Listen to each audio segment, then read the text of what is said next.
What's up, YouTube? And Spotify and Apple Podcasts and everywhere else. Hello, everybody. Welcome to the Prestige Reef Dork Show. My name is Alex, aka Reef Dork.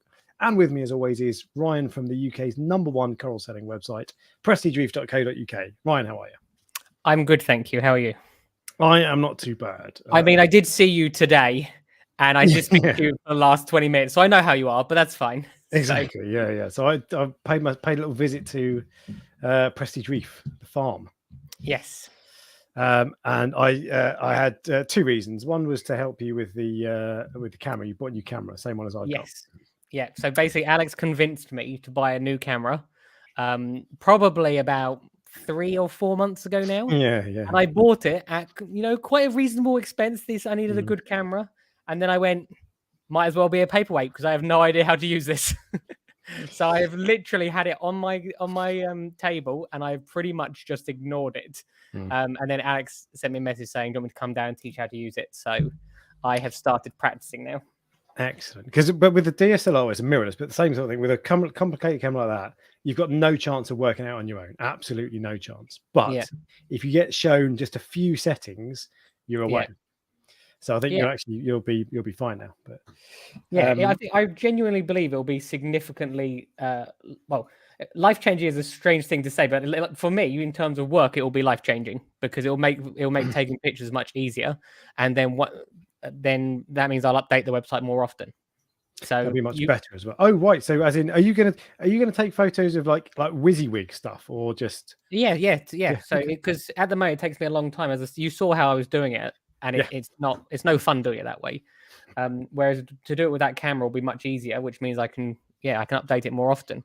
And you saw today how much stuff is in the farm that's not on the website. All those lobos and everything like that, they're not on there. Yeah. So that'll be good, and they'll be really accurate photos as well. Really. Yeah, rather than the terrible ones. People will start being disappointed because usually they get what you see. No. Usually they get a rubbish picture, and then the coral's better than what they see. Yeah. Whereas now they're going to get an accurate representation. Nice photo, nice coral. Yeah. Yes. What they see. Yeah.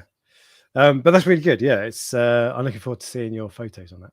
And what did you pick up today from the Prestige Reef Coral Farm? I picked up a Duncan. Yes.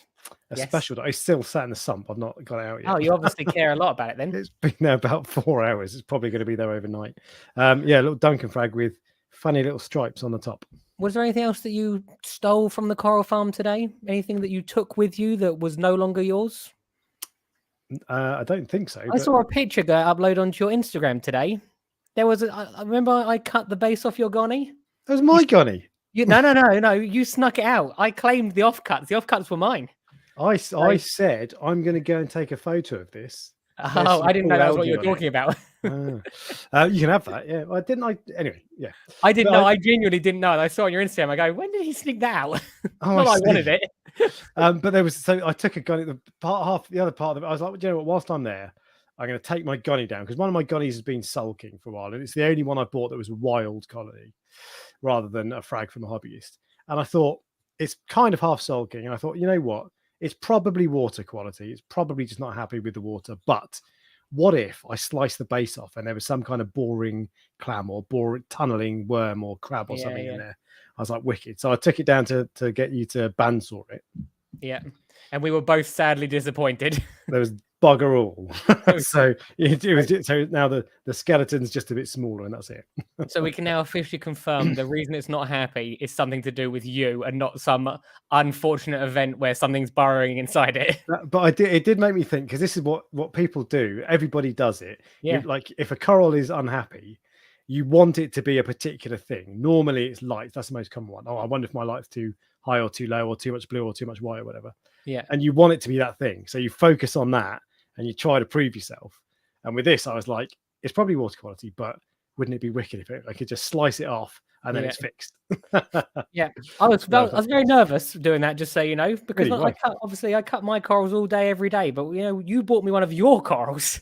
I was like, this better not go wrong. Yeah, indeed. Well, you'd have just had to pay for it, so Oh, okay. Yeah, no problem. But there was a funny bit, and I'll bring up the photo. There was a funny bit of this pink algae There they go. Evidence of thieves. No, of the theft. But this was on the base of the gunny, and I've scraped. There are a few more bits, but I scraped them off. I thought that this was because that's the same color as the gunny, so I thought this was polyps when it was in the tank. Oh no, it's looking a bit sad. And then when I got it out, I was like, "That's actual algae. So that's macroalgae of some kind. Maybe it's dragon's breath or something, but it looks pink." You see pieces like that sort of thing on corals that come in from the wild all the time. Yeah, I bet. So you get all sorts of weird and wonderful things. Yeah, I wouldn't say it's anything. I might be wrong, but I wouldn't say it's anything particularly to worry about. Oh no, not what it just looked. I was gone now anyway. So I scraped the bits off. It didn't seem to be doing any harm, but I just thought it was cool when you see something different and that you haven't seen before. You should come down, and when I open a box of corals, you'll see all sorts of things you've never seen before. Oh really? What sort of stuff? You just you get just trust me, weird algae and things that sometimes you're not even sure they're algae. They're like sometimes they're like almost like crusty. I've had all different like not clams, but what's the things like oyster sort of things stuck to the side of corals and things like that. Okay. Most of them I just cut off because if I'm not sure what they are, they don't go in the system. It'd be cool too if you put them to one side somewhere, like in a sump or whatever. But I guess you don't. No, well, I do keep the crabs. Quite often I find little crabs in there and I just take those and I put them in the sump in the Waterbox tank. Do you ever get acro crabs? Yeah. If you could, they come in on acros, but you're far more likely to get like gorilla crabs. But if you ever get acro crabs, give me a shout because they're awesome. Yeah, they literally come in like if I get a box of acros, I'll probably get 3 or 4 in a box. So give me a shout and I'll come down within an hour. Will you take the You got to take the gorilla crabs with them, though. Fine. Because you usually get about 20 of those in a box. Yeah, okay. I'll put them in the sump. That's cool. Yeah, so that's what I do. And yeah, so that was the visit. What else? Was anything else that I saw there? Was it particularly exciting? I don't think so. Nothing particularly exciting. What's going on with the farm? What's the update? Oh, talk about your tank as well. What's the update with the farm? Well, as you saw today. Although you probably didn't notice it, I have cleared quite a lot of the corals out with the mystery boxes. Did you notice a difference or not? No, but then I can't remember. I didn't point it out to you, but they're like in some sections, whole things have been removed, and now it's filled with different corals. So I've significantly removed that. I will probably end up stop doing the mystery boxes once I've finished that because that's the whole purpose of them. I have fragged some of the alveoporas and the gonioporas, which I've had for a long time. You saw a goni, which when you went, oh, you need to frag that. I went, oh yeah, I got that 2 years ago. Do you remember? And it's just sort of grown massive since. So sometimes this isn't what I should say. I am a coral collector. Sometimes I'm a coral collector, rather than a coral farmer, where I just sort of hoard them. And then every so often I have to go, right, I need to deal with this because they've got too big.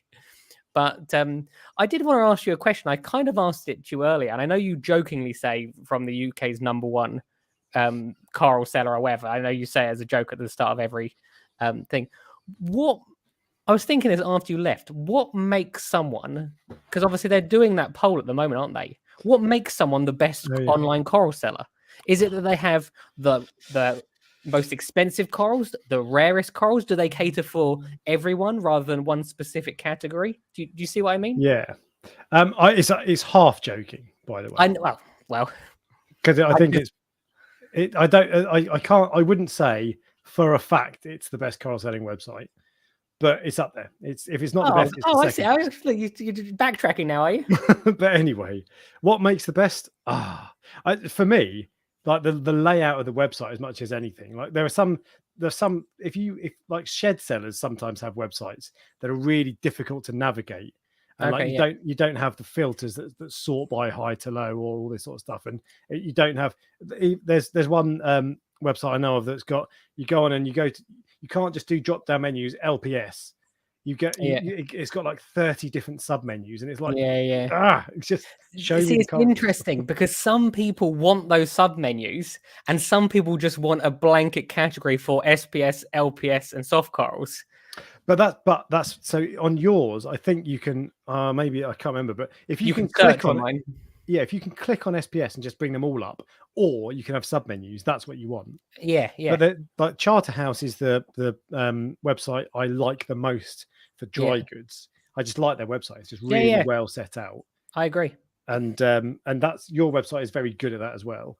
It's not as good as Charthouse. But no, I was going to say I don't think it's as good as Charthouse. They probably spent quite a lot of money on this. But... Yeah, probably like 20,000 or something like that. And the rest, yeah. Yeah. But I just for a start, ease of use. Like when you go into a shop, and all the corals are all over the place, and there are no price tags. Yeah. That's the worst thing in the world, because you might see 20 corals that you like, and you don't want to ask how much is that? How much is that? And also you don't want to have to ask every 5 seconds. Yeah. But also, if I'm saying how much is that, and there's just one coral out of a random 1,000, and they're like, it's £35, mate. You're like, have you memorized all of them, or I know, are you just making it up? Like, see, when people come here, there's a choice. Some people will go on their phone and look at everything while we're walking around the farm. But if not, they'll ask me, and I'll look on my phone because I don't remember the price of every single coral. But that's that's the sort of thing that makes websites good, is if they're easy to navigate, and that. Yes, yeah. I would rather see. I like high quality photos. I'm a photo nerd. So when you get why to you're that sorting point, me out, it's just I just want it to be better for me. Yeah. So that will be better as well. But also just the variety of corals. Although you don't like you said earlier, you've got loads of corals that you don't have on the website. Yeah. Now, if I've never been to your farm, I don't know that, so it doesn't bother me. That's true. Yeah. But the more variety there is, the better. And the more likely I am to buy if there's stuff on there. Like I might see a really nice acan or whatever. Yeah. And be like, oh, I'll buy that. And whilst I'm here, I'll have a torch and a hammer and an acro. And... Yeah, I was just genuinely was thinking about it. And a few people have commented saying, look, customer service is what makes them the best. Some people said like a variety of corals and good customer service. So yes, I was just thinking, because if Practical Fish Keeper are doing that poll that you mentioned last week, what is it that what is it that people are clicking on things for, if you see what I mean? Because although there's, as we've said before, Signature Frags, very good, very, very good website, and they're known for very, very high-end Acropora, but the high-end Acropora keepers probably are 1% of the reef keeping hobby, if you see what I mean, in comparison to probably 50% fish only, and then 49% everything else. Because I think the majority of the hobby is fish only. Really? I was about to pick you up on that. No, I'm pretty sure. Because I always, well, look, I don't know. Fish only as in haven't got corals yet. Yes. Oh, yeah. To buy corals, or don't want corals at all. Surprised, because I always said to my local fish shop, why do you get in? What's the point getting pufferfish and lionfish? And because they're so restrictive. And he just went, because I sell them. Like, people buy them. But just because we don't want those fish doesn't mean other people don't want those fish. And I guess I never see those, because the tanks I do see are when I'm going around to buy a coral off someone. Exactly. So... Exactly. I know quite a few people that have fish-only tanks. But I just think if you're going to go through the effort of having a marine fish tank, you might as well put coral in it. Yeah. I like the idea of having a fish-only tank, because you can have some awesome fish. But anytime, like Worldwide Corals have got one in their Florida store. Yeah. And it looks all right, but it's just black, because it's just like there's just no corals, there's rock. They're not that interesting generally. That's the thing. The problem. And if the one at Worldwide Corals doesn't make me go, wow, that's amazing, then I'm not going to be able to make one that looks amazing. They're cool fish. I think if you went from freshwater to saltwater fish only, it would be cool. But once you've had coral, it's like I think the only fish only tank that I saw and I thought, yeah, that's pretty cool. Someone had basically all of the large angelfish all together in one, like it was like a 12-foot tank. It was proper big, yeah. But like those are the ones like on tanked. They look really cool. Yeah, I'd be interested to know in the chat if anyone here only has a fish only tank, basically. Because you want to watch Fish Dork, not Reef Dork. Yeah, probably not. Probably talking to the wrong crowd. But I might be wrong. But as I said, I would say a very small portion of the hobby keep very, very high end Acropora in comparison to the rest of the corals. But I've said this 1,000 times. The three main coral shops, Coral Centre, which caters for the beginner end of the hobby. You cater for part beginner, part intermediate, part high end. and signature frags is mostly high end. So Yeah. you're all different. But Someone just mentioned in the comments basically about the personality of some of these fish, and that to some extent is true. That some of these fish only fish have a better personality, but I just wonder if that's because we're assigning a personality to them to make them more interesting. Yeah. Do you see what I mean? Yeah, maybe. Yeah. But then, puffers come up and look at you, and they've got don't get me wrong. Puffers have great personalities. Yeah. Jay's Real Reef just said to do a poll. I don't know if I'd do a vote. I don't know if you can do that. Do a vote. That would give you an idea of percentages of fish only. Good idea. This is where I'm about to prove completely wrong based on your audience, not based on everyone. A fish only saltwater tank? ? I'm going to do a poll later. Yes.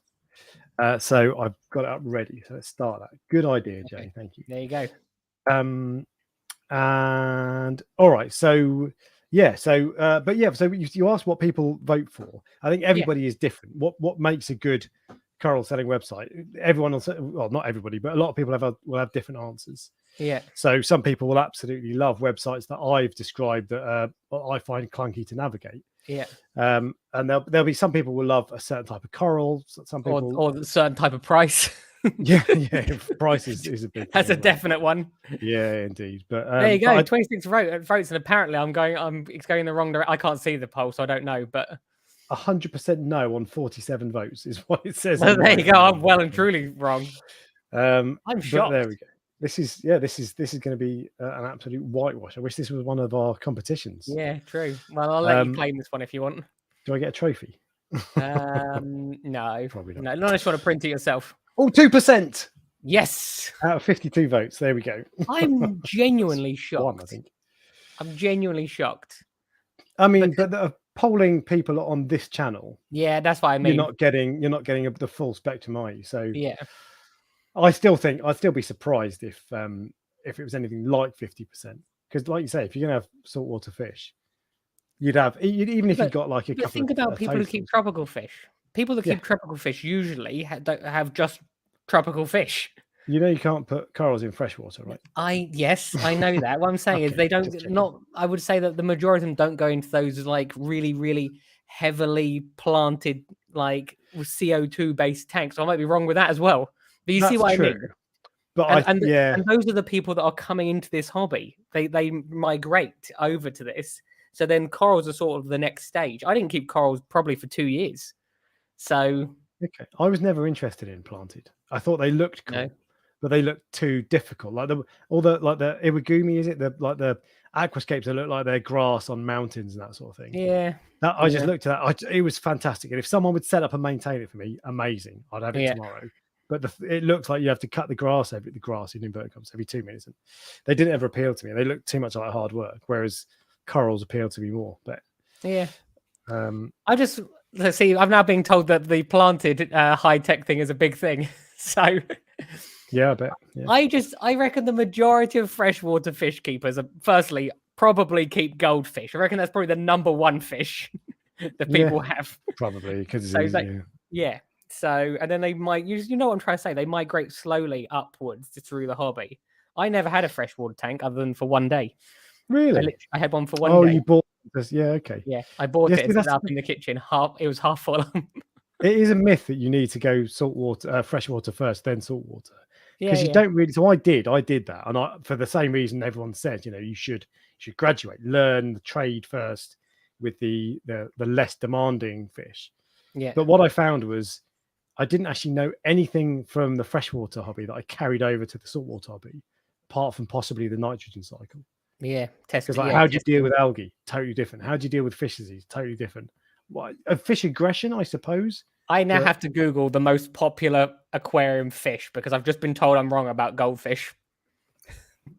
Wrong again, Ryan. Goldfish are too much work and get too big. Ready? Most popular aquarium fish. Let's have a look. I don't think he's saying you're wrong. I just think that's his opinion. Oh, there you go. Well, but what is it? Neon tetra or something? Probably. I think it's a guppy. Guppies, yeah. But and actually fine. But so what makes a good website? I don't know. different strokes. We'll find out. I'll be interested to see what the big ones What are. the winner is. Yeah. I can't remember when it ends. But I'll look out for it.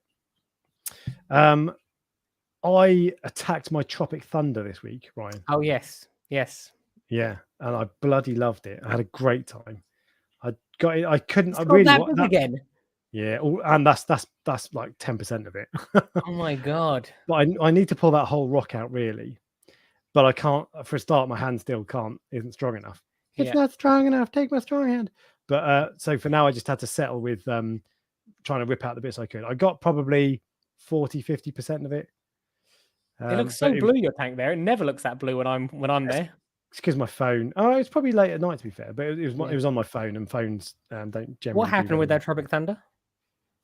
What happened with it? Yeah, as in after you cut it, where did it go? Oh, I took it to fellow reefers and gave it away. Plagued them with it. No, I threw it in the bin. Is that what you did? Yeah. Straight. Oh, you should have brought it down to me. A few people had that in their mystery boxes. I thought I'm sending the plague out to a few other people. Bloody hell. I mean, if you want it, you're welcome to it. I've always got chunks I can rip off. You've always got tons of it. Yeah. But I've given up. The thing is, I've given up selling it. I've tried to sell it. I went to when I first was fragging it. My local fish shop would sell it 60 quid a frag. Yeah. So I'd get a third. I get 20 quid. Wicked. That was really good. Yeah. And then then that stopped because everyone in within a 30-mile radius of me has got it. Yeah. And then I started selling it on Ultimate Reef. That worked for a bit, and then it stopped work and now no one wants it. So I never sell it anymore. I can't. I think it's because we have put out this negative connotation with love this. it though. Whenever I talk to anyone about Monty's, they're like, "Oh, I love that Tropic Thunder." Yeah. So I don't think it puts people off. So. But I don't think it's any more invasive than any other ones. Really, I mean, no, it's just because that's the one I've got in my tank. I don't have the red and green and purple Monties. Yeah. If I did, actually, the sunset Monty I've got, it's just as bad, maybe even worse. Yeah, it's a bit nicer. I prefer the color of the sunset one. Very nice, yeah. Yeah, isn't that the one you thought was red? It's red. I still think it's red, if I'm honest. Do you? Yeah, I do. A tiny bit orange, but it's orangey red at least. Orangey? No, it's just orange. It's red. But anyway, I also had. I just posted a photo on Instagram a minute ago. The tank behind me, Cade. I've not been paying much attention. I've not been paying it attention really for a couple of months, a while. Yeah. And I tested my alkalinity today, 4.8. Yeah, I saw that. You raised it up slowly. The reason I tested, I will. The reason I tested my alkalinity was because for a start, I hadn't done it for ages. Yeah. But also, I was looking at it and I was thinking, corals actually look totally fine, by the way. So it's all LPS with GSP in there, but they all look fine. I'm not surprised. One of the torches I've just put in there isn't looking particularly happy. Yeah. That might be because of the swing as much as anything, whatever. But they're generally looking fine. But I also noticed the first signs of cyano. Yeah. So the reason I tested alkalinity was because I was testing my nitrate and phosphate. Yeah. And actually, the alkalinity has made no difference. It doesn't matter. It'll get back up slowly. It won't be a problem. But nitrate was at 0 and phosphate was at 0.09. Yeah. And that does cause problems. Yes. So low alkalinity doesn't matter. Low nitrate does matter. Yeah. So I've started dosing nitrate already. You saw the patch of cyano in my tank today where it's just growing on one tiny section. And then you saw it after the urchin's been through, because the urchin just clears it off and then it comes back a couple of days later, but it only seems to grow in one patch for some reason. Any idea? I mean, that's just what it does, I guess. And that patch is right in front of the flow, so it's not like it's not getting enough flow. It didn't look like cyano to me, but it definitely is. I just saw it for 2 seconds. So. Yeah. And the other thing, so I ran a poll on my community tab, the community section of my channel the other day, and the poll was, if I upgraded my main tank, would you prefer me to go LPS or LPS? Now, ultimately, if everybody on YouTube wants me to have an LPS tank and I want an SPS tank, I'm going to have an SPS tank. So I'm not asking because I want more views or whatever. I'm just interested. And it was basically 2/3, 1/3. So 1/3 want SPS, 2/3 LPS. Yeah. And I wonder if that's that's representative of what people like in the hobby. 2/3 of people like LPS, 1/3 of people like SPS. I'd say that's probably pretty accurate. I sell far more LPS than I sell SPS. Yeah, there's 1,500 votes, so not massive, but a decent enough sample size. And I'm probably going to go SPS, but I just love my Waterbox LPS tank. It's just so awesome. So I do think about it. Yeah, it's just Sort a of having a complete 6-foot different LPS look. tank. Yeah. In reality, you'd probably get used to it. So even if you did go all LPS, that would just be your tank from then on. In a year's time, I'll be like, this is boring. I wish I had SPS.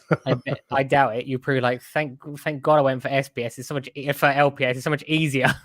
Yeah, probably. I could sleep at night again. Yeah, maybe. And the last thing, excuse me, the last thing I want to say is if anyone's got a Kessel A360 in the UK that they're selling, give me a shout because I want one. Just make sure you add 20% to 20% whatever. discount. No, 20% on top of it, whatever the going rate is. Yeah, but give me a shout. Post on the oh no, you can't sell on the Facebook page. Send me an email, the reefdork@hotmail.com. I think it is co.uk maybe, and I will buy it. There you go. Potentially, as long as it's not too expensive. As long as it's not 20% too expensive. No, yeah. Do you have one of those that you sold recently? I sold the A500. Yeah. Not the 300, not the 360. See, this is why all reefers have a cupboard full of stuff that they will one day use in 6 years' time that they can never sell, just in case. Yeah, but then I don't regret selling the 500s because it's for the tank behind me, and that would be massive overkill for that tank. Oh, you so came with the radium? Yeah, I just don't like it. It's interesting. There's nothing wrong with it. It's perfectly good. You just don't like it. Not my cup of tea, and I really don't like the app. I think the app is crap, but the Kessel app is even worse. So, but I just that's what I was going to say. What's wrong with the app? Kessel app's awful, but then it's the Refactory app's really good, and anything next to that doesn't compare. But that's not why I don't want it. I just don't like the light. It's just not my cup of tea. But I think I'm the only person in the country, possibly the world, who doesn't like Radions. Yeah, because it's the most popular by a mile.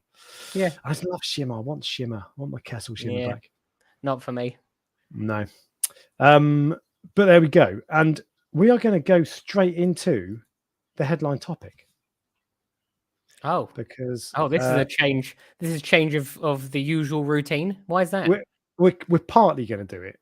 I'm splitting it into two because I'm going to go through the usual stuff. But first off, I'm going to ask. So the topic today is that you guys get to choose Prestige Reef's next fish. I have to ask. Look, this was never. There was no mention of this. I found out that this was what was happening today at the same time that everyone else found out. Yeah, that's fine. That's all right. It's a good thing. You're welcome. I saw some of the suggestions. Some people were saying put a batfish in there.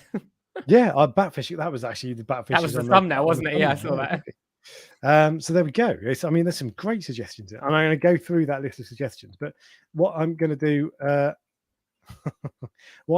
now is firstly ask you guys, post in the comments what fish you think Prestige should get, and we'll. You never know. There's a possibility I might actually get it. Yeah, that might be a small possibility. And if you do get it, then you have to name the fish. Yeah. Whatever the name of the person is. So if it's like Dan. True. And if I do get it, you have to pay for it, yeah? Yeah. No. Deal. So that you heard it. Everyone heard that. That's a verbal contract. So pick something expensive. So we'll come back onto that. There's some already coming in, but we will come back onto that. First off, whilst they're coming in, we're going to go to member questions and the Prestige Reef Dork Show Facebook page. So starting with member questions, there's one today. Let me just refresh it to see if anything's come in. Prob's not. Just one. Gyros, who says, "Hi fellas, I have modified my sump so I have a section to house frags from my main display. Is there any benefits to running the light over the sump opposite to the main display? So overnight, opposite time, whatever it's called." Yeah. I've done that before, and the pros outweigh the cons.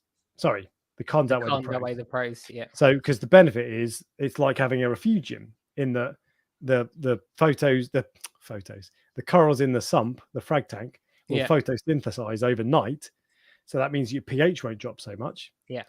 But realistically, it's probably not going to make a massive difference. And if you want to do that, you're far better off running a refugium or dosing calguas or whatever. And what I found was, when you want to see the corals that are in your sump, the lights are off because you're not awake at 4 a.m. And even worse, when you want to take photos of them, the lights are off, so you can't sell them. Whatever. Yeah, that's true. And you're like, do you know what? I'll just turn the lights on for 5 minutes and I'll turn them back off. And you turn them on and they're all asleep. Yeah, and it's like, I know what you mean. So I personally, there is a benefit. It will level off your pH slightly. Yeah, but that doesn't really. I say that's a benefit. Your numbers might look better. I didn't ever notice an improvement. And although I big up pH, a lot of people think about pH far too much now, in my opinion. Oh, we actually have someone who might have named a fish that I might actually. Oh, there you go. You picked it straight away. I'm assuming it's a Swiss guard basslet. Yeah. So that's a possibility. You like that one. Do you know what I like so far? No one has put in just the Latin or scientific name. There's someone who's put in the name and the scientific name, but no one. I don't like it when people put the scientific name because I just have to Google it. I don't know him for the most part. What was it? Oh, that's a good one. Jay's Real Reef says, and you need to click on my video to find this out. You should look for a challenge. Reef Dork's video, 7 hardest fish to keep. #1 Moorish idol. Yeah. I have been tempted by a Moorish idol, but yeah, I was recently. They sort of come with a sense of impending doom for me. Yeah, exactly. But I've grew up in this hobby where they were like considered the absolute no fish that you just stay away from them. Some people are starting to have limited success with them. There you go. We've just had the first person. I know that's some sort of rat. Halicoris bivitatus. No idea. I think it's some sort of wrasse, but this is the thing. Everyone else spam scientific names. There you go. Look. Yeah. But so what other ones? So angelfish. Oh, there's a cowfish. I know that one. Cowfish. We'll go back. Angelfish again, but quarantined was suggested. Yeah. Moorish idol triggers marine betta. How about that? No. Snowflake eel, clown trigger. I would consider. I like the idea of a zebra eel, but probably not. How about the little ones? Are they banana? The golden moors. Yeah. The problem with them is, obviously, as you know, I like to go away sometimes, and I can't be leaving. Those sorts of fish need to be like hand fed, so makes it a cowfish. I would consider a cowfish. I actually would consider a cowfish. Sunfish. Do you know what a sunfish is? Probably not. Yeah, I know what that is. Eel, wrasses, frogfish, emperor angel, peppermint angel. If I'm paying, apparently. I've always wanted a frogfish. Not for this tank. I've always wanted a nano tank with a frogfish in it. But it'll probably just look like an empty nano tank. Okay. Well, we'll come back on to. Someone said mackerel. I love mackerel. There's more, but we'll come back. There's just loads of scientific names, so you won't know what any of them are. Trying to wind us up, you up. We'll come back onto that. So the other things I wanted to talk about then was, so we got the Prestige Reef Dork Show Facebook page. Yeah. And there were 2 things that I wanted to put out from here today. One of them was, and this question gets asked all the time, any idea how to get decent photos of your tank under blue lights? Oh, I do. Well, you know Alex to come over and teach you how to use your camera. Spend $2,000 on a camera, and then but this is really important because actually, when you it's really difficult for a start if you don't know how to do it. And when if you want to upload a photo of something, if you want to post on Facebook and say my fish is unwell or my coral's dying, or can you tell me what coral this is? Yeah. If you post a crap photo, no one's going to be able to help you. True. So it's actually important. There are a few things you do really, really easy. First off, well, if you can set your lights to white easily, a much whiter spectrum, that's a good start. But most people will just go for these. This is the DD orange lens. This is the Gen 2. The Gen 1 is rubbish. The Gen 2 is really good. Apparently the Orthec one is also good. So get that. That will filter out a lot of the blue light. Yeah. But also, if your phone's got a pro mode or some kind of mode where you can change the white balance, there's a white balance slider. You want to set it to 10,000K, but even just go into the white balance and slide it up and down, and slide it one way, it'll look bad. The other way, it'll look good. So those are the simplest things to do. The other things that you got to do, the camera must be at a right angle, 90-degree right angle to the tank. If you're angling it down, the glass screws your shot up. Yeah. Ideally, you don't want any other light in. So you want to turn all your living room lights off, shut your blinds and curtains, all that sort of stuff as well. But that's going overkill. The main things are point the camera straight, use an orange lens, and go into pro mode and turn the white balance up. The pointing the camera straight was the bit I was struggling with today, wasn't it? Wasn't I? You were generally very good, but a couple of times, and it just gets distorted instantly. And it looks rubbish. Yeah. So there you go. So that was that one. And then the other thing from the Prestige Reef Dork Show Facebook was, and this was 11 minutes before the stream started. This is Thomas Hanlon, who says, do you ever think some people overthink reefing and equipment? Yes.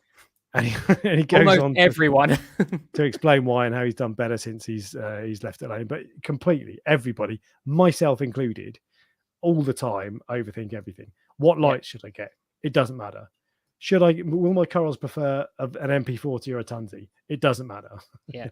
Do I need an alkalinity checker? It doesn't matter. You know, the equipment you buy doesn't really affect things. Whether you should buy a coral or not, or a certain fish, buy it, find out. Best way to find out is to experience it. Sometimes that does matter if you get it or wrong. Sometimes, yeah, with fish in particular. Actually, yes, yeah. Someone, I think Jay's Real Reef suggested a clown tang earlier because he knows I hate them. Clown tangs are the worst fish. Which one is it? The Sohal tang you like? I've got 2 Sohal tangs, and they're way more peaceful than clown tangs. Yeah, Cerebellus phenomenima. No idea. That's a fairy wrasse of some kind. Is that what it is? No idea. I know that's the first part. I love the people wasting their time. Paracalynius McCuskeri. That's a McCusker's wrasse. Yeah, I knew that one. Coral trout. That's a grouper. Is it? Yeah, I'm pretty sure coral trout's a grouper. Never heard of a coral trout. I think that's a grouper. Yeah. No, he is not. No, I'm just using my yeah, it is a grouper.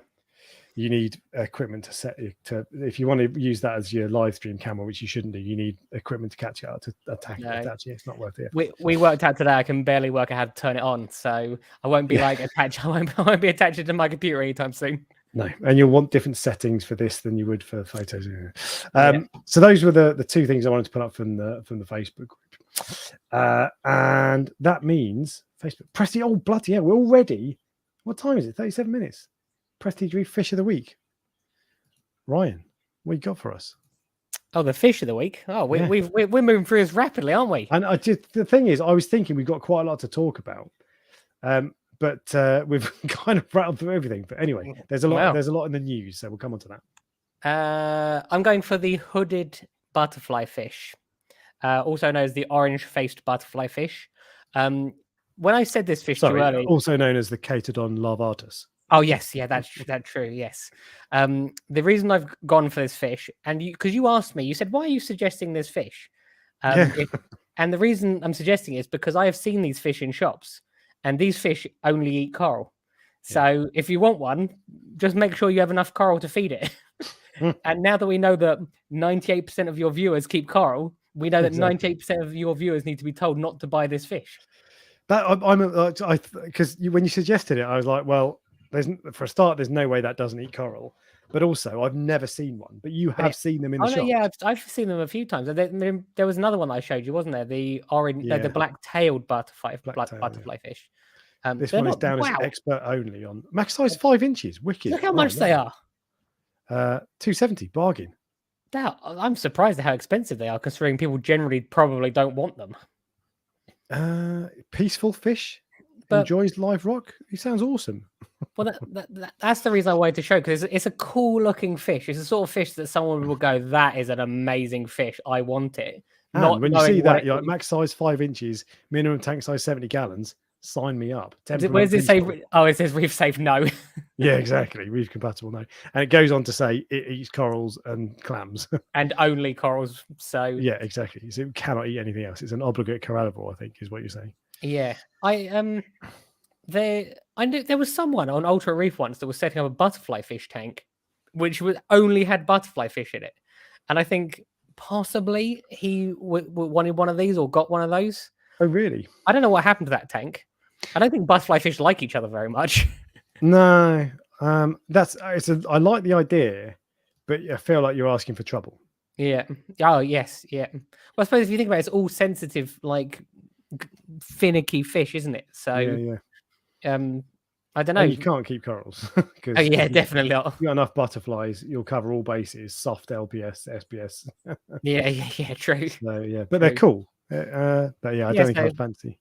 I just thought when I had to think of a fish of the week this week, I thought that'd be an interesting one to show people because some people won't have ever seen that before, and that's what I like to try and do. And we were talking about coral of the week. Yeah, I decided coral. See, for some reason, as I said to you, coral of the week is so much harder for me to pick. I think because I just sort of have this blanket, like all corals look the same to me now. They're all just one thing. You know what I'm trying to say? There's so many of them that I have.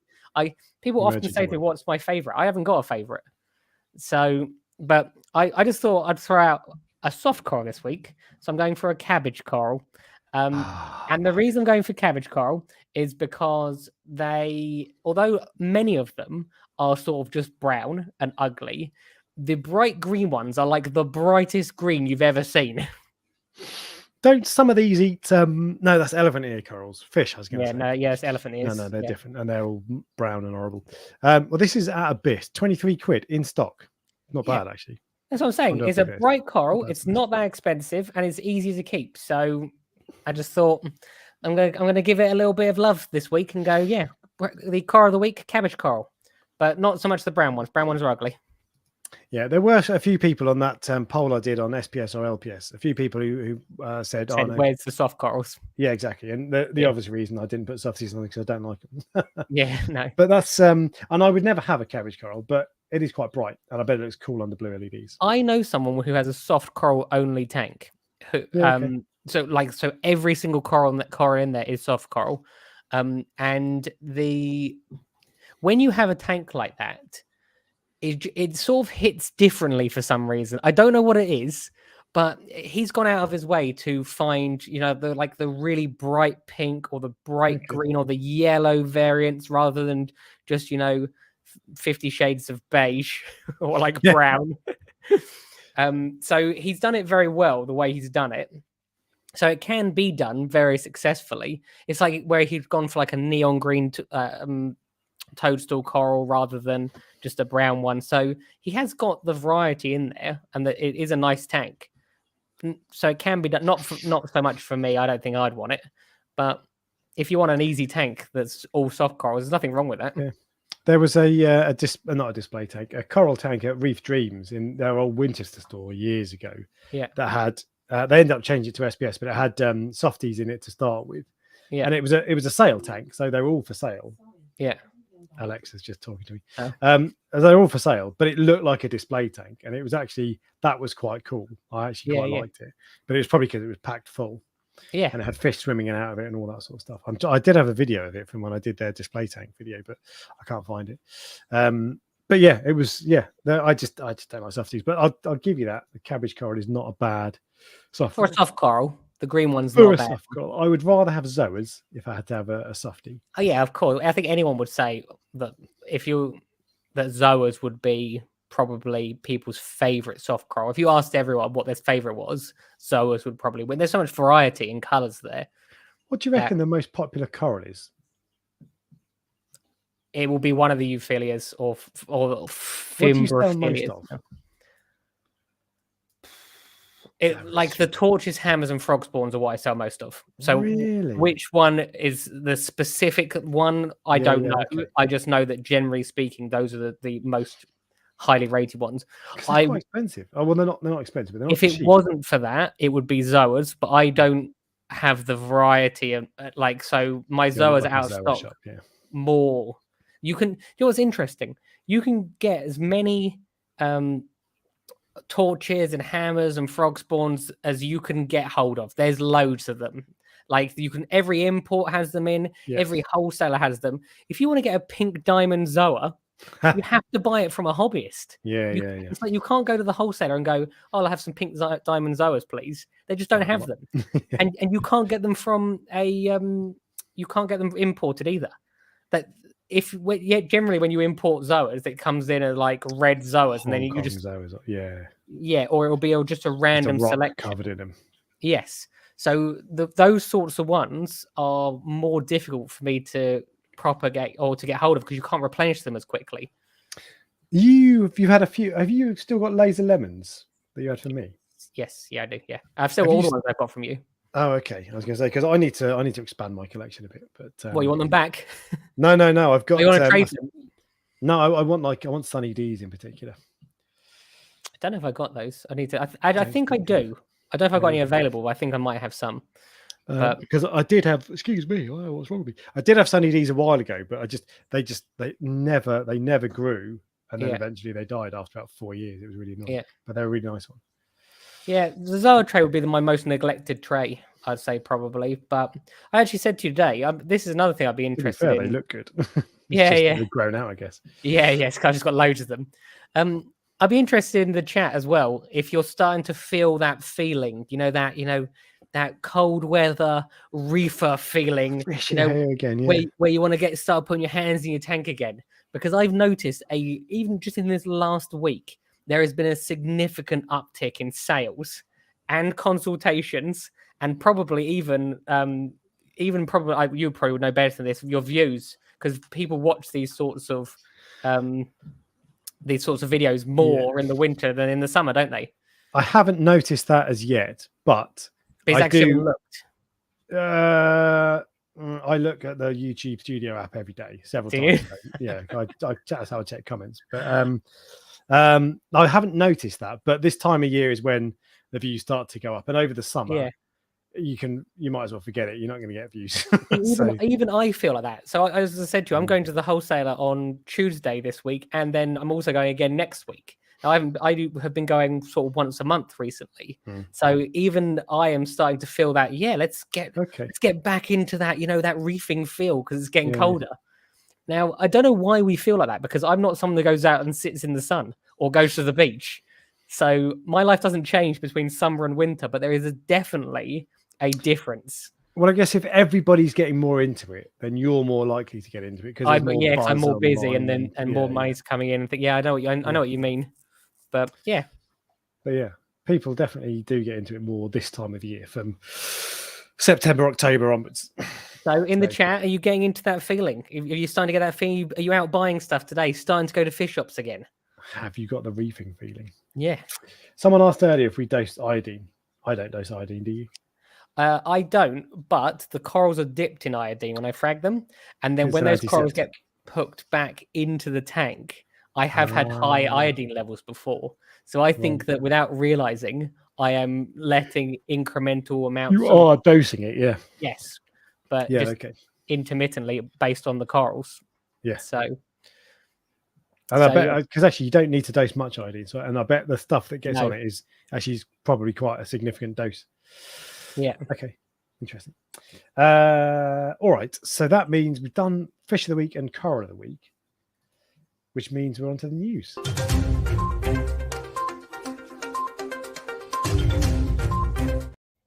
"48 minutes in, and we're on to the news already. But the good news is there is a lot of news. There you go. A real lot of news. Firstly, and the most important thing of all, the Prestige Reef Dork Show podcast reached 10,000 downloads this week. In what, just 1 week? No. In total. Oh no, I said that last time, didn't I? I guess no. Yeah, in total. So the total, and this because the podcast started because people kept asking me for it. Yeah. And it doesn't. So it keeps the software I use keeps saying you could be making like $12 a month on if you advertised on it, and I'm like, and I bet if I did that, it would have like 100 adverts over the 2 hours, and it would make no money. So. But so it started because everybody wanted it, and 10,000 downloads. That's a big number. So thank you all for listening and for tuning in. There are a surprisingly amount of people that come to the farm and they go, because when people come to the farm, the first thing I ask them, because some people come and they've never heard of my channel or your channel, or if they just found the website and decided to come visit, so they have no idea what they're looking into. So I ask them if they know what they're about to see. And then, so the people that say yes, I go, do you watch the live streams? And a lot of people go, I don't watch it like live, but when I'm in my van the next day driving to my jobs or whatever, I listen to it on the podcast. A lot of people, maybe 50-50, tell me they listen to the podcast rather than anything else. Yeah.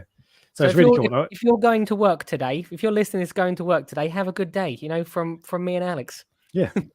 And I wouldn't have done this if people hadn't suggested it. So thank you for suggesting it. And if there's other stuff you want, I mean, within reason. Yeah. But yeah, it's cool. I was really pleased with that. 10,000 downloads is good going. And the second thing, we talked last week about ranch raised fish. Mm-hmm. And there was you don't know if you saw the video. There was a video this week from TMC about. I didn't see the video. I saw the picture of their Sergeant Major damsel, and I thought, why would anyone want a Sergeant Major damsel? What's a Sergeant Major damsel? It's another one of those ranch raised fish, but no. But what does it look like? It's basically silver and black stripy. Well, there's a reason for that. So that video was Brian from TMC, the CEO of TMC, explaining a bit more about it. Yeah. And there are a couple of things. We've mostly got it pretty much, for people who don't deal with it day to day. It's pretty much spot on. But there are a couple of things that were really interesting I picked up. So first off, there are 40 ranch raising, by the way, is you catch post-larval fish, tiny mini planktivorous fish. And when there's billions of them, you catch them. And then you raise them in tanks. So they're tank raised rather than not captive bred and not wild caught. It's kind of a hybrid of the two. And so the things I learned from this video, it's you'll have to search Tropical Marine Centre ranch raised fish because I didn't link it. But there are 43 species of fish that they've started to do this with already. It's quite good from 2 locations. Yeah, I don't think they said where. And they keep them once they've caught them. The eggs, plankton, post larval, whatever it is. They keep them for 2 months before they sell them. And then they get to a reasonable size, a size that you would see in the shop. You'd probably think that's quite cute because it's small. It's not going to get eaten by other fish. But what they said is they end up with loads of damsels, like 90% or whatever are damsels, and that's because the ocean is full of damsels. And that's interesting. So I didn't know that. I haven't watched that video yet, but I will watch it immediately. It's worth a watch. But so they said there are a couple of things with that. So what they said was that the hobby not everybody doesn't want damsels. People want other things. So what they do is they still all these fish that they catch that the hobby doesn't want. They still keep them. They still grow them for that 2 months. And what they do, but then they put them back to populate the reef. Which is amazing because if they'd just been left in the ocean in the first place, they would have been eaten straight away. 99% would have been eaten. And what they do is at the moment, if there's what examples did they give? If a hotel's been built and has damaged a reef and it needs to be repopulated, they'll be like, okay, we'll give you 10,000 fish. And they go and do it. And what their plan is, I don't know how far away from this is, but what their plan is for every 1 fish that they take it to sell for the hobby, they will put 2 fish back in the ocean. Oh, okay. Which is for that to be that way around, not the other way, is amazing. Net positive, which would be fantastic. It'll be full of damsel fish. I was like all the ones that our reefs tanks don't want. There'll be no yellow tank. There'll be just but they work with conservation groups, and so when if there's a conservation group who need certain types of fish, they'll sort them. I think it's great. I genuinely think it's great. And I look forward to seeing how this progresses. I'm not sure what it is. I actually quite like captive, I followed it for a long time. Like people trying to captive breed fish or raise fish in the hobby. I think it's because I was told it couldn't be done pretty much for most things. And now it is being done. That it's almost like, for me, it's almost like a miracle because I remember people saying 15 years ago, no one will ever breed these yellow tanks. And now they're like readily available. It just turned out I was listening to the wrong person. Exactly. I was in some guy down the fish shop going, this guy knows everything. But if someone says something with confidence, you think they're right. It's true. It was just interesting, and they had it's good that it's net positive for the oceans. And what else did they say? There was something else. No, that's everything that's on my list. But yeah, I thought it was cool, and there's a video in the well, it's not in the description, but you can go and find it, Tropical Marine Centre, and there'll be more about it. And I emailed Brian, and at some point I'm going to talk to him about it. I've got quite a lot at the moment. But at some point I'm going to get more details, and I'll come back because I think it sounds cool.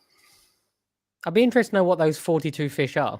Did they tell you in the video? 43. No, it showed a few, but I didn't really pay much attention. And you want a list, really, don't you? You don't just want to have to see them. But yeah, I just I'll wonder find out more and speak to you. I wonder if it's possible to go to specific areas where they know that specific fish. So if they did want tanks, could they get tanks? Yeah. I mean, if that's one of the 43, then yeah. Yeah. Well, yeah, true. True. But I don't know. But it's cool. So good work. And then moving on to the typical kind of news that we deal with. There is a new Tunze power, 2 new Tunze powerheads coming out. They are the Turbel Stream 6105 Eco and the 6255 Eco. And this is what they look like. Have you ever had Tunze pumps? Yes, I had a nano one in my sump once. It was right. It moved water. Yeah, I've had the normal ones, the AC ones for mixing salt. Yeah, and I did try the proper ones, the DC ones on the Waterbox. Yeah, but I found them a bit noisy, and this is my silent room. It's interesting they were noisy because normally when a pump is in the water, it's much quieter than pumps like the MP40s where they're outside the water. Oh, yeah, I suppose so. But I'm very in this Tunze. A lot of people say, and I bought the Tunzes partly because a lot of people say they're silent. Yeah, yeah. But in this room is silent, and I'm sensitive to noise, so I was going to hear anything. But anyway, these are the key feature with this way. They're not just normal pumps; they are bigger. As far as I could work out, the trouble is Tunze's naming conventions. Tunze's naming conventions are really weird. So, like, I went on their website to have a look at this, and they've all got numbers and product codes. And it's like, so like if like some manufacturers have internal product codes. So like an MP40 will be known as a T453 or whatever, internal product codes. And I always feel like with Tunze, those are the names they give them. And so I find, because I don't know Tunze, I find their product line quite confusing. So you've got their pumps. They offer a NanoStream, a NanoStream electronic, a Stream electronic, a Master Stream, and a Turbel E-Jet. And I'm like, Turbel E-Jet looks interesting. It's like a marital aid, doesn't it? But I look at that and I'm like, oh God, what? And I like it when it's simple. I'm a very simple creature. So I like AI Nero 357. I'm like, right, small, medium, large, cool. Vortec MP10 4060, small, medium, large, cool. Yeah. So this confuses me, and I don't really know Tunze. But as far as I could work out, these 2 new ones are the biggest pumps that Tunze offer. And the key thing with this, the reason that it was an important announcement, was there are 12,000 liters per hour and 17,000 liters per hour. The 17,000 is roughly the same as an MP40. That's what I say. How does that compare to an MP40? Exactly. So the bigger one is the same size as an MP40, roughly. Yeah. And it said that they're much more efficient. They're not. That's the big selling point with these, is that the Tunze have made them more efficient. Okay. But they said this uses 38 watts, and I think the MP40, the equivalent MP40 uses. Sorry, no, other way around. The Tunze uses 31 watts. The MP40 uses 38 watts. So you can look at that one of 2 ways. One, that's 20% more efficient. That's huge. Okay, yeah. And electricity is expensive, and we need, and especially at the moment, and power tanks are power hungry, all that sort of stuff. So 20% saving, sign me up. But the other way to look at it is, it's a 7-watt difference. Yeah, that's what I was thinking. You're not going to notice that on your. Well, if you got 20 of them, you'll notice. Yeah, who's got 20 power heads? That's true. You have, but yeah, that's also true. I'm not saying they're not bad. I just thought, like, energy efficiency is great, but you shouldn't buy things because they're energy efficient. I don't think, because the savings are minuscule. Like, I've got probably 500 watts of light over my tank. If I could, your main tank, is that only got MP40s on it? Yeah. Have you ever used the Red Sea ones? Like the bars. Jaya. I had one Jaya. Yeah. See, I'm thinking about getting those for the coral farm to like blast the blanket of to the very back at the very top. And I'm not sure that is the right power head for you. I don't think it suits your lifestyle. Oh yeah, because you have to clean them, don't you, all the time? I just found, like, with the MP40s, they generally they slow down when they get dirty. All pumps do. You can't help it. Yeah, but they still work. for 3 years. But with with the gyre, I had one Red Sea gyre. It was the big one, and it was at the back of my tank pushing forward, so I only had to go 2 feet. Yeah, and I had it at like, I don't know, 80%, quite high up. Yeah, but I found there was one day when I turned off all my power heads and my return pump, and I wanted to look at the gyre, and this was after a few months when it was clogged up with algae, and I turned all my flow off, took the lid off, and I went up to have a look at it, and I was like, is that turned on? And I couldn't. It was turned on, but I couldn't tell, even though it was running at 80% because it was so clogged.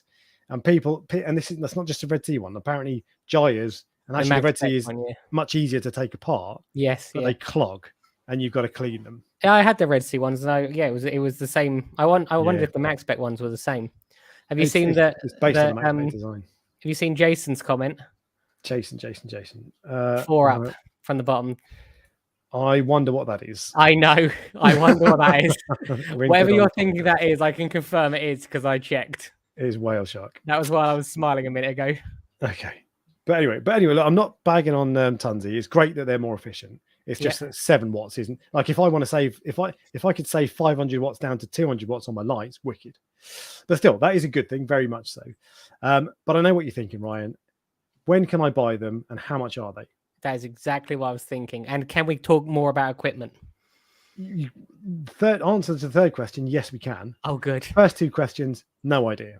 Okay. So these are just announced. I couldn't find prices anywhere. There's no price on the Reef Builders website, and I couldn't find prices. I couldn't even find the things on Tunze. So price and release date to be announced.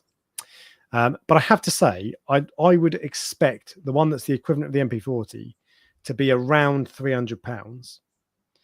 And that is, you can't beat MP40s because of the wires in the tank. But that's a good competitor to an MP40. And Tunze are a very good, reputable brand. So I like every so often when I'm in the coral farm, I have these thoughts. I'm busy like just cleaning the glass or something, and I thought to myself, why has no one copied the MP40s? Now, of course, there'll be some sort of like you know what it is, where you can't copy things. Yeah, copyright. But China generally don't care about that. Checkout don't care about that, do they? Yeah. So why is there no like discounted Chinese version of an MP40? They just don't exist. Would guess that Ecotech enforce it, and if they see like with the others, because you the little AI Nero. Jekod make one that looks very, very similar. And I think they probably just not bothered. But I reckon with the Ecotech ones, if someone copies them, I reckon Ecotech take it seriously, and they're like, no, this is a big seller. That's not okay. Which I think is the right thing to do. I was just wondering. When I was in the farm there, I just thought to myself, you get all like these copies of all different things, but you just don't get it for the MP40s. So maybe that is the reason. That's the only reason I can think. But you would otherwise you'd have a Jekod one. Or maybe you can't make one that's cheaper because of the way it's made or something. No way. Because a lot of that cost will be research and development as much. Yeah, no, of course. Yeah. So, and there's no way. And if you just steal the research and development, that's true. There's no way that is 400 quid. There's no way that's the cheapest it's possible to make it. Especially Jekod probably use inferior materials and cheaper staff, all that sort of stuff. Yeah. But yeah, it's an interesting question. It would be cool. I think they last like 25 years patents. I don't really know. Don't know anything about patent law. Yeah. But yeah, sorry, you wanted to talk about more equipment. In that case, the third piece of news is there's a new light it's called the Skylight Hypersport R. Did you spot that I sort of died a little inside when you brought a light up on the screen? I didn't know. I was too busy. I was too excited looking at them. Too excited looking at it, yeah. I get this and put it over my tank. But these are adapted from freshwater. So you can see the freshwater equivalents of these look exactly the same. Yeah. Presumably they just changed the LEDs or whatever. But the reason I thought this was interesting, I'd never heard of Hyperspot, or Skylight, which I don't even know what the brand is and what the model is. Never heard of them. I presume they're Chinese freshwater company, but I don't really know. But what I thought was interesting was that these look to me, they look like the little Kessel pucks. Yeah. The little mini Kessel, what do they call it? Whatever they call it. I'm just going to turn the screen off on my camera. There we go. For a long time, I've thought Kessel should make a panel like this. Yeah. That is 4 little pucks on each corner, because light spread is massive. Light spread is just wicked. And if you had a panel light that had all that spread, but it also still had, if you spread the light LEDs out, you lose the shimmer. So if Kessil did that, you'd have all the coverage and all the shimmer. There's so many different types of LED lights. Yeah, like they have different designs. If you think, so, most wave makers are roughly the same, where it's like a propeller and a thing. Whereas some of them have the pucks. If you look at the Ecotech newer lights, they don't have the pucks anymore. They have that big, but some of them just have a line, or a couple of lines. So there must be a design which is better than others, if you see what I mean. There must be, or maybe they just do different things. But it's what people want, and what is better are two different things. Because the best thing to do is have the entirety of your tank covered. There is a company that does that, I'm sure. Yeah, Lanny. I think it was a Triton company, but there are loads you can get, like T5s. They do that. Yeah, true. But people don't want that. People want a sexy little Kessil puck. Yeah. But Reef, what they called Ecotech, the Radeon, that's probably the best compromise of the two, because it's a small form factor, but the LEDs cover the full width of the light, so you do get spread. And they've worked on the angle of the optic, so it kicks out light sideways and all that sort of stuff. So I think they're probably the best compromise. But yeah, but people want different things, I think, and people like sexy little lights that look good above in their living room. Yeah, true. But you'll be pleased to know that is the end of the product news. Okay. And that moves us on to the final piece of news, which was 52 Weeks of Reefing 2nd edition. Yeah. Have you seen the video yet? I've seen half of it. I have the attention span literally of a fish, where I start watching something, and then halfway through I'm like, there's something shiny over there. That'll do. I'll go have a look. Yeah. And in the chat, apparently Hyperspot is Polish, and I actually read that. I've read that the other day. I forgot, a Polish company, that light company. Anyway, but you've seen part of it. I've seen them. I think I've seen the main bits of it. I understand the concept. They have that rock work that's wavy at the front, and they're going to put essentially gonnies and Euphyllia on it. So that for me this is the start of 52 Weeks of Reefing. Yeah, because this is what I'm really interested in. Tanks like that, not necessarily just LPS. I'm looking forward to the Acro. I'm hooked on the Chromis tank now. Yeah, you just want to see them get eaten. I have a feeling they're going to get eaten. That's why I'm interested to see what happens. I know they'll have success with that, with a gonny and frog spawns and torches. I know they'll have success with that. Whereas I don't know if they'll have success with the Chromis. And that's why it's more interesting for me. I see. Right, I understand. I want to see people push the boundaries. That flowy wavy tank is not pushing the boundaries. Well, there are a couple of things with that. Firstly, they called them, so it's an LPS tank, but it was specifically what they referred to as flowy stonies. And when they said that, they said it like, oh, everybody in the hobby calls it flowy stonies. I've never heard the expression flowy stonies. Have you? No. In the chat, have you ever heard, and in the comments, have you ever heard of the expression flowy stonies? Because I think BRS just made it up, which is fine. But I was like, what has this passed me by? I think they didn't want to say LPS tank because it's not a complete LPS tank, because they won't be including Leptastria, for example. And but Leptastria aren't flowy. Exactly. That's why it's not an LPS tank. It's a flowy stony tank. But if you put a Leptastria in a flowy stony, it wouldn't be flowy stony. I think the point of the tank is it's all the long tentacled.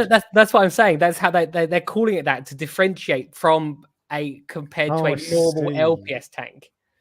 Right. I think they're just trying to make the point that it's all about waving. Yeah. But I just thought we're agreeing with each other without realizing. Yeah.